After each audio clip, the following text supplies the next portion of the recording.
अस्सलाम वालेकुम स्टूडेंट्स। आज के लेक्चर में हम पढ़ते हैं अबाउट द जेनेटिक कोड। जिस तरीके से उसका नाम ही इंडिकेट कर रहा है कि ये कुछ कोडेड इंफॉर्मेशन होती है जीन के पास। और ये कोड्स क्या होते हैं? The sequence of 3 nucleotides along the DNA या RNA strands that serve as a code. मतलब कि जो डीएनए और आरएनए के स्ट्रैंड्स हैं इनके पास बहुत ज़्यादा न्यूक्लियोटाइड्स होते हैं। तो इन न्यूक्लियोटाइड्स में से हर 3 न्यूक्लियोटाइड्स के सीक्वेंस को, हर 3 न्यूक्लियोटाइड्स के एक ग्रुप को हम कहते हैं एक कोड। और इन कोड्स का क्या काम होता है? It determines the specific amino acid sequence of the protein, so they are called as genetic code. मतलब कि जब मैसेंजर आरएनए आ जाता है साइटोप्लाज्म में प्रोटीन सिंथेसिस के लिए, तो प्रोटीन सिंथेसिस में ट्रांसफर आरएनए भी पार्टिसिपेट करते हैं। ट्रांसफर आरएनए का प्रोटीन सिंथेसिस में ये काम होता है कि वो अमीनो एसिड को ट्रांसफ़र करते जाते हैं और जो प्रोटीन है उसको बनाते जाते हैं। तो जो ट्रांसफ़र आरएनए है ये उन्हीं जेनेटिक कोड्स को रीड करता है जो कि मैसेंजर आरएनए के ऊपर न्यूक्लियोटाइड्स 3 के ग्रुप की सूरत में अरेंज हुए होते हैं। फॉर एग्जांपल जो फर्स्ट ट्रांसफ़र आरएनए है वो मैसेंजर आरएनए के ऊपर फर्स्ट जेनेटिक कोड को रीड करेगा और एक पर्टिकुलर अमीनो एसिड ले आएगा। इसी तरीके से जो सेकंड ट्रांसफ़र आरएनए होगा वो सेकंड जेनेटिक कोड को रीड करेगा और एक पर्टिकुलर अमीनो एसिड ले आएगा। तो वो जो प्रीवियस वन वाला होगा और ये जो नया आने वाला अमीनो एसिड होगा, इन दोनों के दरम्यान में पेप्टाइड बॉन्ड बन जाएगा। इसी तरीके से जो थर्ड ट्रांसफ़र आरएनए होगा वो मैसेंजर आरएनए के ऊपर लगे तीसरे जेनेटिक कोड को रीड करके अपना पर्टिकुलर अमीनो एसिड लाएगा और प्रीवियस वन अमीनो एसिड के साथ उसको पेप्टाइड बॉन्ड के ज़रिए जोड़ा जाएगा। तो इस तरीके से ट्रांसफ़र आरएनए इन्हीं कोड्स को रीड करते जाते हैं और अमीनो एसिड को आप इसमें लिंक करते जाते हैं और एक लॉन्ग चेन ऑफ पॉलीपेप्टाइड या प्रोटीन बना देते हैं।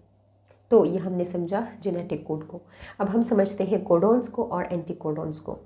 तो वही 3 न्यूक्लियोटाइड्स का जो ग्रुप है in case of messenger RNA, हम उसको जेनेटिक कोड भी कहते हैं और हम उसको कोडॉन भी कहते हैं। लेकिन ज़्यादातर हम मैसेंजर आरएनए के जो 3 न्यूक्लियोटाइड्स का एक ग्रुप है तो उसको हम कोडॉन कहते हैं। और वही 3 न्यूक्लियोटाइड्स का group in case of transfer RNA कहलाता है एंटीकोडॉन। Anti mean against. तो जो ट्रांसफ़र आरएनए है और जो मैसेंजर आरएनए है प्रोटीन सिंथेसिस के दौरान में ये लिंक अप होते हैं, ये एक दूसरे के कम्प्लीमेंट्री होते हैं, इसलिए हम इसको एंटीकोडॉन और उसको कोडॉन कह रहे होते हैं। तो समझते हैं हम कोडॉन को। Each group of 3 nucleotides along the single strand of messenger RNA, तो इसको हमने कहा कोडॉन और इसकी डायरेक्शन होती है 5' to 3' क्योंकि मैसेंजर आरएनए की डायरेक्शन 5' to 3' होती है। Anticodon the group of 3 nucleotides along the single strand of transfer RNA, और जो ट्रांसफ़र आरएनए है चूँकि ये एंटी कोडॉन है, ये कोडॉन के अपोजिट है, इसलिए इसकी डायरेक्शन होगी 3' to 5'। अब यहाँ पे अगर हम देखें तो जो मैसेंजर आरएनए है वो डीएनए से ही कॉपी होता है, उसके एक स्ट्रैंड के अकॉर्डिंग ही कम्प्लीमेंट्री बनता है। मैसेंजर आरएनए किस डीएनए के स्ट्रैंड से कॉपी होता है जिसकी डायरेक्शन होती है 3' to 5'। तो जो मैसेंजर आरएनए है उसकी डायरेक्शन होती है 5' to 3'।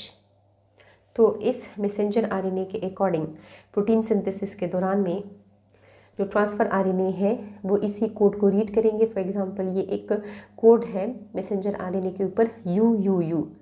तो जो ट्रांसफ़र आरएनए है वही स्पेसिफिक ट्रांसफ़र आरएनए आएगा जिसका एंटीकोडॉन इस वाले के साथ मैच करता हो, जो इसके कम्प्लीमेंट्री हो, जो इसके साथ बॉन्ड बना सकता हो, जस्ट वही स्पेसिफिक ट्रांसफ़र आरएनए आएगा और उसी स्पेसिफिक ट्रांसफ़र आरएनए के पास एक स्पेसिफिक अमीनो एसिड होगा।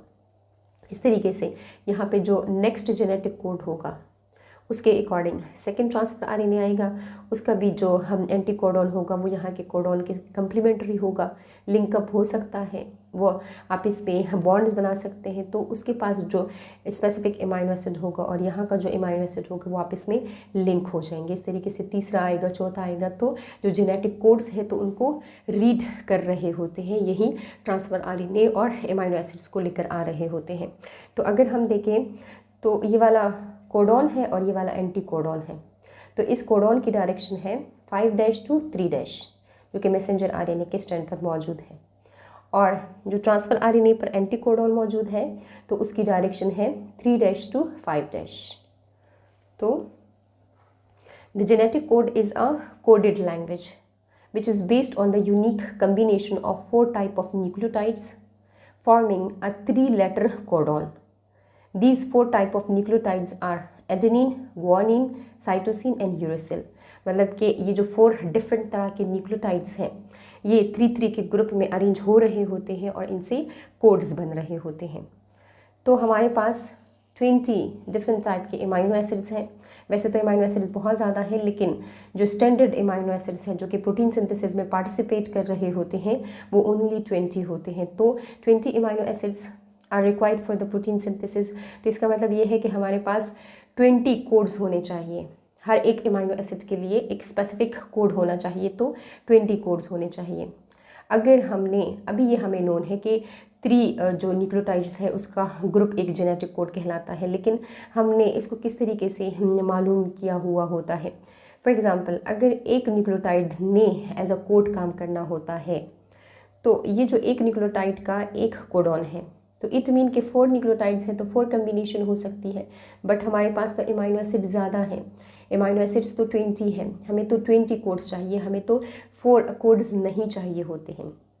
तो अगर हम इन न्यूक्लियोटाइड्स को 2-2 की ग्रुप में अरेंज कर दें, फॉर एग्जांपल ये जो 4 न्यूक्लियोटाइड्स हैं इनको हम 2 की ग्रुप में अरेंज कर दें, तो ये हमारे पास 16 कोड्स बन जाएंगे, 16 कोडॉन्स बन जाएंगे। लेकिन अमाइनो एसिड्स तो 20 हैं, इट मीन कि हमें एटलीस्ट 20 कोडॉन्स चाहिए।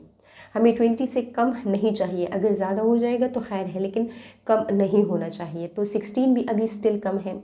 तो यहाँ पे हम अगर 3 न्यूक्लियोटाइड्स की कम्बिनेशन में इन्हीं न्यूक्लियोटाइड्स को आपस में अरेंज कर देते हैं, 3-3 का ग्रुप बना देते हैं, तो ये जो 4 नाइट्रोजीनियस बेसिस है, 4 न्यूक्लियोटाइड्स हैं, इनके ऊपर हम 3 लगा देते हैं, तो 4 मल्टीप्लाई बाय 4, तो ये हमारे पास 64 आ जाता है। तो 64 कोडॉन्स होते हैं प्रोटीन्स के लिए, अमाइनो एसिड्स के लिए। तो अब ये वाला सही है, क्योंकि कोड्स ज़्यादा हो गए हैं, 20 बराबर हो गए, 20 से ज़्यादा हो गए हैं तो कोई बात नहीं है। तो ये हमने समझा कि जो कोड्स है तो इनकी आपस में ये जो अरेंजमेंट है ये कैसे की हुई होती है। तो स्टूडेंट्स, अब हम ये समझते हैं कि जो 64 कोडॉन्स पॉसिबल हो सकते हैं डिफरेंट अमाइनो एसिड्स के लिए, तो इनको बनाने का क्या तरीका होता है। हम इस तरीके से एक बॉक्स बना देते हैं, तो उस बॉक्स में से हम इस साइड पे भी 4 नाइट्रोजीनियस बेसिस लिख देते हैं, मतलब कि यूरेसिल, साइटोसिन, एडेनिन, गुआनिन लिख देते हैं, और इस साइड पे भी हम यही 4 नाइट्रोजीनियस बेसिस को रिपीट कर देते हैं। लेकिन आपने थोड़ा सा ध्यान रखना है कि सीक्वेंस को आप चेंज नहीं करोगे। अगर यहाँ पे पहले यू लिखा है तो यहाँ पर भी पहले यू लिखोगे, यहाँ पे सी लिखा है तो यहाँ पर भी सी आ जाएगा। तो ये सीक्वेंस वही रहेगा जो आपने यहाँ पर फॉलो किया होगा। लेकिन जब हम इस साइड पे लिखते हैं तो इस साइड पे फिर हम हर एक बॉक्स में अकेला अकेला नहीं लिखते हैं, बल्कि एक बॉक्स में हम जो 4 है उसी सीक्वेंस में जिसको हमने प्रीवियस वन में फॉलो किया होता है उसी के अकॉर्डिंग हम 4 नाइट्रोजीनियस बेसिस अरेंज कर देते हैं। इस तरीके से इसी बॉक्स के अकॉर्डिंग भी हम 4 नाइट्रोजीनियस लिख देते हैं। यहाँ पे भी सेपरेटली हम नाइट्रोजीनियस बेसिस लिख देते हैं, और एंड वाले बॉक्स के अकॉर्डिंग भी हम नाइट्रोजीनियस बेसिस लिख देते हैं। तो अब यहाँ पे हम इस कोड को किस तरीके से बनाते हैं। ये जो फर्स्ट वन यू है ये इस वाले यू के साथ कंबाइन होगा, और फिर ये इस वाले यू के साथ कंबाइन हो जाएगा, तो ये यू यू यू बन जाएगा। ये एक जेनेटिक कोड बन जाएगा जिसको हम in case of messenger RNA पर कोडॉन कह रहे होते हैं। इसी तरीके से ये वाला यू और ये वाला सी फिर कंबाइन हो जाएगा, तो ये यू यू सी बन जाएगा। ये भी एक कोडॉन है। इसी तरीके से यू यू और ये वाला ए आ जाएगा, तो ये यू यू और ए आ जाएगा। इसी तरीके से यू यू और ये वाला जी आ जाएगा। तो ये इस तरीके से आप इसमें जो नाइट्रोजीनियस बेसिस हैं वो आप इसमें अरेंज हुए होते हैं, और ये टोटल 64 डिफरेंट तरह के कोडॉन्स बन रहे होते हैं डिफरेंट अमाइनो एसिड्स के लिए। तो इनको बनाने का तरीका ये होता है। लेकिन अगेन मैं आपसे कह रही हूँ, आपने सीक्वेंस को डिस्टर्ब नहीं करना होता है। जो सीक्वेंस यहाँ पर फॉलो किया है वही सीक्वेंस आप यहाँ पर भी फॉलो करोगे, और वही सीक्वेंस आपने यहाँ पर भी फॉलो करना होता है।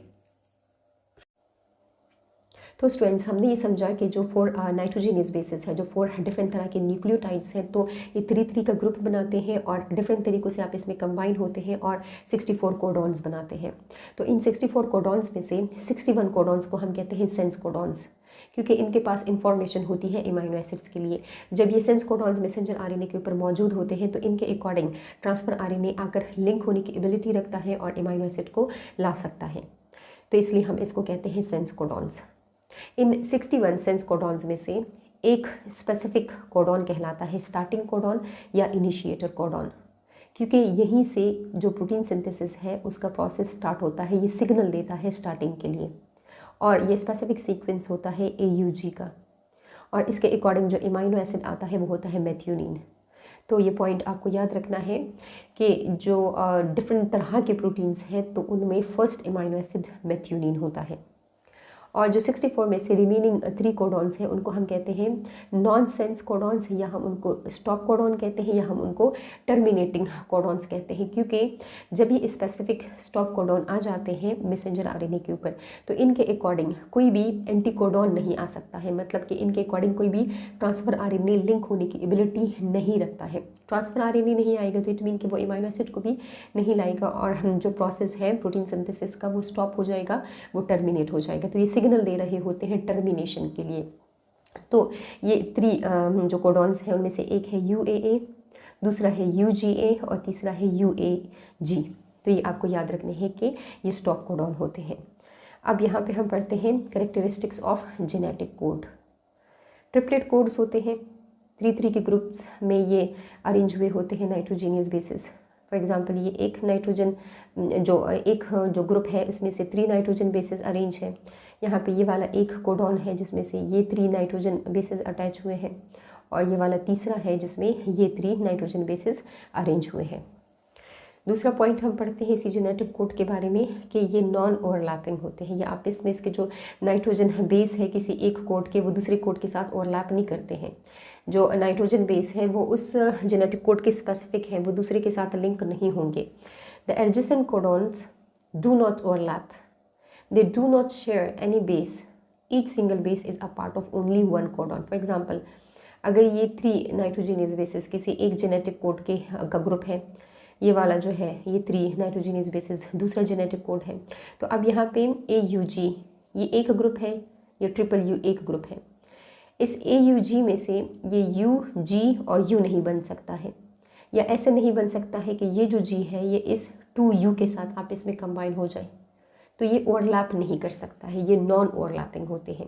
नाइट्रोजीनियस बेसिस किसी दूसरे के साथ ग्रुप नहीं बना सकते हैं। एक जेनेटिक कोड का जो 3 उसके नाइट्रोजन बेसिस होते हैं वो उसी के लिए स्पेसिफिक होते हैं, वो दूसरे के लिए नहीं हो सकते हैं, दूसरे के साथ लिंक नहीं हो सकते हैं। अब ये जो कोड है इसको हम कहते हैं कि ये नॉन एम्बिगुअस होते हैं, मतलब इसमें कोई शक नहीं होता है।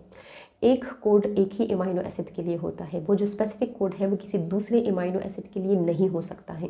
फॉर एग्जांपल AUG, अभी जो हमने बात की कि ये मेथियोनिन के लिए कोड होता है, तो AUG किसी और अमाइनो एसिड को कोड नहीं कर सकता है, इसको हम कहते हैं नॉन एम्बिग्विटी। तो जो कोड्स होते हैं वो नॉन एम्बिगुअस होते हैं, कोड्स स्पेसिफिक होते हैं। कोड्स इज डीजेनरेट, या हम इसको कहते हैं रिडंडेंट। अब हमारे पास है 61 कोड्स, और जो अमाइनो एसिड्स है वो तो ओनली 20 है। इट मीन कि किसी अमाइनो एसिड के हिस्से में एक से ज़्यादा जो कोड्स हैं तो वो भी आए हुए होते हैं। फॉर एग्जांपल जिस तरीके से हमने कहा कि एक कोड एक अमाइनो एसिड के लिए होता है, बट एक अमाइनो एसिड के लिए एक से ज़्यादा कोड्स पॉसिबल हो सकते हैं। इसकी मिसाल ऐसी है कि जो एक लॉक है, एक जो ताला है, उसकी एक से ज़्यादा चाबियाँ हो सकती हैं, लेकिन उसकी जो चाबी है, उसकी जो की है वो किसी दूसरे ताले की नहीं हो सकती है। तो इस तरीके से एक कोड एक अमाइनो एसिड के लिए होता है, लेकिन जो एक अमाइनो एसिड होता है वो एक से ज़्यादा कोड से भी कोड हो सकता है। तो इसको हम कहते हैं डीजेनरेट, या हम इसको कहते हैं रिडंडेंट, कि एक अमाइनो एसिड के लिए ज़्यादा कोड्स हो। एक्सेप्ट मेथियोनिन एंड ट्रिप्टोफैन, बाकी जितने भी इनके अलावा अमाइनो एसिड्स हैं तो उनके लिए मल्टीपल कोडॉन्स होते हैं। कोड इज़ कॉमालेस, मतलब कि जब ट्रांसफ़र RNA इसको रीड कर रहे होते हैं मैसेंजर RNA के ऊपर, तो इनके दरम्यान में कोई गैप नहीं होता है, कोई पंक्चुएशन मार्क इनके दरम्यान में नहीं होता, कोई कॉमा नहीं होता है। ये कंटिन्यूअस वे में, एक लीनियर वे में मौजूद होते हैं, और इनको जो ट्रांसफ़र RNA है तो वो रीड करता जाता है। No punctuation mark between the coding triplets, reading of the codes begins at a specific point and continuous 3 nucleotides at a time, मतलब 3 न्यूक्लियोटाइड्स को वो रीड कर रहा होता है और उनको उनके अकॉर्डिंग अमाइनो एसिड्स को ला रहा होता है without a pause. Till the terminator codon which marks the end of the message is reached, मतलब ये तब तक ऐड करता जाता है, तब तक रीड करता जाता है ट्रांसफर आरएनए इन्हीं कोडॉन्स को जब तक स्टॉप कोडॉन नहीं आ जाते हैं। जब स्टॉप कोडॉन आ जाते हैं तो जो प्रोसेस है प्रोटीन सिंथेसिस का वो टर्मिनेट हो जाता है। तो कोड्स कॉमालेस होते हैं, उनके दरम्यान में कोई पॉज नहीं आता, उनके दरम्यान में कोई गैप नहीं आता है।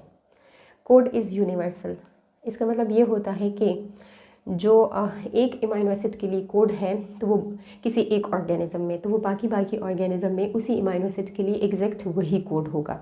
फॉर एग्जांपल ट्रिपल यू, ये कोड कर रहा होता है फिनाइल एलेनिन को, फ्रॉम बैक्टीरिया टू ह्यूमंस, हर एक में यही फिनाइल एलेनिन के लिए यू मौजूद होगा।